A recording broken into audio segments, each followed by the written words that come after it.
할렐루야. 하나님께서 여러분들을 붙드시고 오늘도 평강 가운데 인도해 주시기를 바랍니다.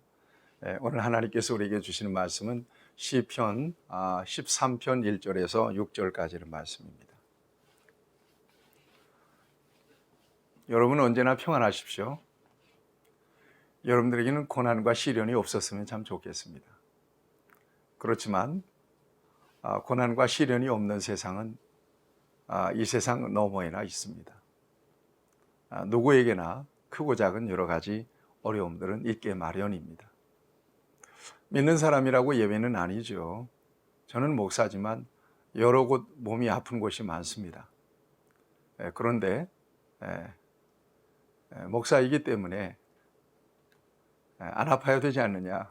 하나님을 섬기며 주의 일을 감당하는데 무슨 여러 가지 아픈 곳이 있느냐. 그리고 아프다 할지라도 그저 기도 한 방으로 고칠 수 있지 않겠느냐, 이런 생각을 할 수도 있을 것입니다. 제가 목사로서 가장 곤란한 경우는 믿는 자들이 겪게 되는 여러 가지 시련입니다. 기도도 열심히 하고 또 예배 열심히 드리고 교회에서 맡겨진 여러 가지 일들을 잘 감당하시는데 불현듯 여러 가지 어려움을 겪게 되는 성도를 만날 때 정말 갈등이 됩니다. 고민도 됩니다.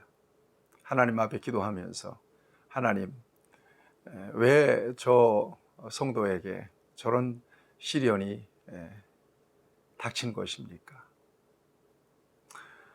여러분, 그러나 우리가 신앙의 본질을 분명하게 이해한다면 이 고난의 문제도 이해할 수 있을 거라고 생각합니다. 신앙, 예수 그리스도 안에서 하나님을 믿는다는 것은 정말 하나님 안에서 아무런 근심이 없이 걱정이 없이 시련도 고난도 없이 산다는 것을 의미하지는 않습니다. 물론 하나님께서 지키시고 보호해 주시는 것은 맞습니다만, 그러나 믿는 사람도 예외 없이 똑같이 아프고 사고가 나기도 하고 또 여러 가지 불행한 일을 만나서 극단적으로 세상을 떠나기도 합니다. 왜 이런 일이 있을까요? 여러분, 믿는다는 것은 똑같은 고난의 문제, 시련의 문제 앞에서 그 시련과 고난을 바라보는 관점이 불신의 세계와 극단적으로 다르다라고 하는 점에서 우리가 믿는 자들의 고난을, 시련을 이해하고 해석할 수 있어야 될 것이라고 생각합니다. 불신의 세계 속에서는 문제 자체만 바라보고 절망합니다. 그러나 믿음 안에서 더 큰 소망, 영원을 바라보는 믿음 안에서 또 선하신 하나님의 궁극적으로 이루시는 선하신 역사를 기대하며 살아가는 이 믿음의 사람들이 바라보는 문제는 문제 너머에 있는 하나님의 축복, 놀라운 승리, 더 큰 하나님이 계획하신 비전과 꿈, 나아가서는 영원한 하나님의 나라에 대한 소망을 믿는 사람들은 그 문제, 시련 속에서 바라봅니다. 그렇기 때문에 문제 앞에서 절망하거나 낙심하지 않습니다.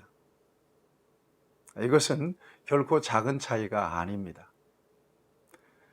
그래서 믿는 사람들은 문제가 닥치고 여러 가지 어려움을 겪게 되면 기도하지 않습니까? 기도할 때 하나님의 영역, 믿음이 커지는 거예요. 그리고 그 믿음 안에서 문제를 바라보는 것입니다.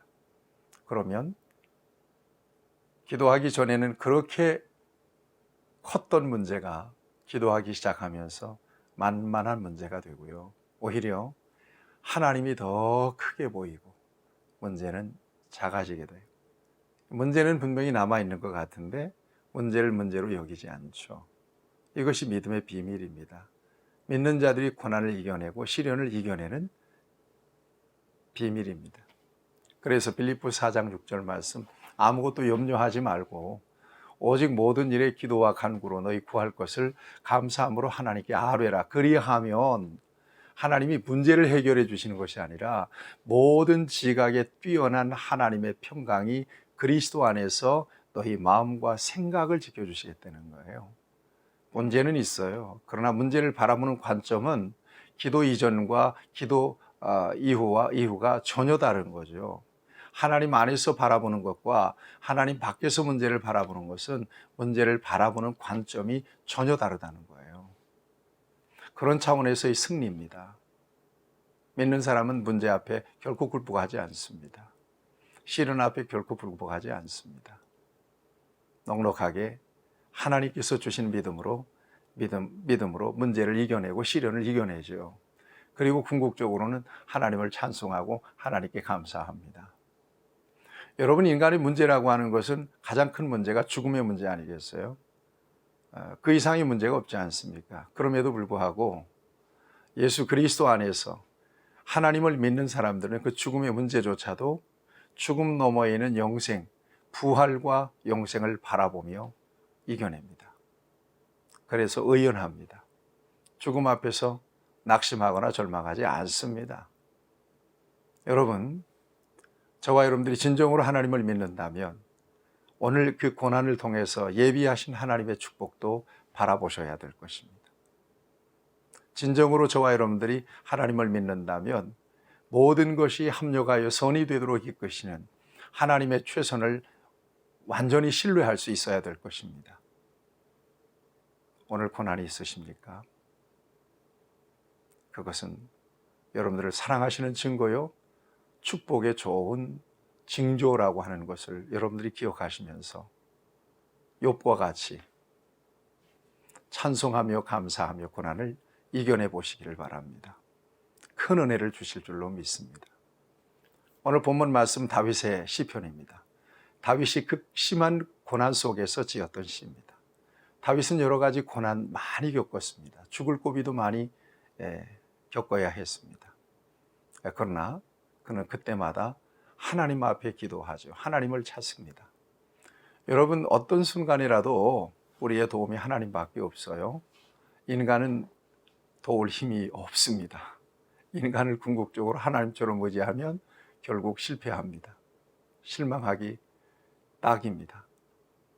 오늘 본문 말씀에서 다윗은 여전히 하나님을 찾습니다. 여호와여, 어느 때까지니까? 이 어느 때까지니까라고 하는 말, 아나라고 하는 말인데 이건 오랜 고난, 오랜 시련을 의미합니다. 계속해서 반복되는 말인데 어느 때까지나이까? 어느 때까지입니까? 특별히 1절 말씀, 어느 때까지 얼굴을 나에게서 숨기겠습니까? 나를 잊으셨습니까? 여러분, 극심한 고난 속에서 예수 믿는 사람들이 흔히 할 수 있는 그런 푸념입니다. 하나님 어디 계십니까? 하나님 나를 잊어버리셨습니까? 네, 다윗도 똑같은 그 하나님 푸념을 하고 있는 것입니다. 네, 극심한 고난, 특별히 원수들로 인하여 겪게 되는 여러 가지 어려움들. 2절 말씀을 보면 나의 영혼이 번민하고 종일토록 마음에 근심하기를. 영혼이 번민하고 근심했다는 거예요. 종일토록. 극심한 스트레스, 엄청난 그 억압 속에서 그는 이렇게 하나님을 찾고 있는 것입니다. 원수가 나를 치며 자랑하기를. 어느 때까지 원수가 나를 친다, 그리고 자랑한다는 거예요. 하나님을 모르고 악한 원수가 자기를 치면서 오히려 떵떵거리는 이 모습을 언제까지 바라봐야 되겠느냐는 거예요. 여러분, 3절 말씀 보세요. 여호와여, 여호와 내 하나님이여, 나를 생각하사 응답하시고 나의 눈을 밝히소서. 하나님의 섭리를 이해할 수 있게 해달라고. 오늘 내가 겪고 있는 이 시련과 이 고난의 의미를 깨닫게 해달라고 하나님 앞에 호소하고 있는 거고요. 두렵건대 내가 사망의 잠을 잘까 하오며 그랬습니다. 영적인 죽음을 의미합니다. 사망의 잠, 가장 두려운 순간을 다윗은 고백하고 있습니다. 그러니까 그가 지금 겪고 있는 그 고난이 얼마나 컸는지를 우리가 짐작할 수가 있습니다. 죽을 만큼 힘든 상황을 지금 지나가고 있는 거예요.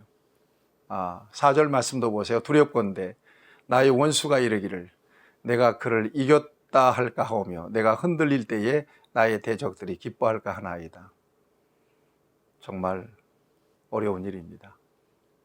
우리가 살면서 하나님을 믿지도 않고 오히려 악하게 불의하게 치부하고 살아가는 저런 사람들은 저렇게 떵떵거리면서 잘 사는데, 하나님 안에서 경건하게 조심스럽게 믿음을 지키면서 기도하면서 그렇게 살아가는 하나님의 자녀들을 바라보면서 예수 믿는다며, 기도한다며, 하나님을 믿는다며, 하나님이 지켜주신다며, 하나님이 축복하신다며, 그러면서 조롱하면서 믿는 사람들이 비아냥거릴 때, 그리고 그들이 승승장구하고 떵떵거리고 득세하는 모습을 바라볼 때 믿는 사람들은 하나님 앞에서 이렇게 호소할 수밖에 없어요.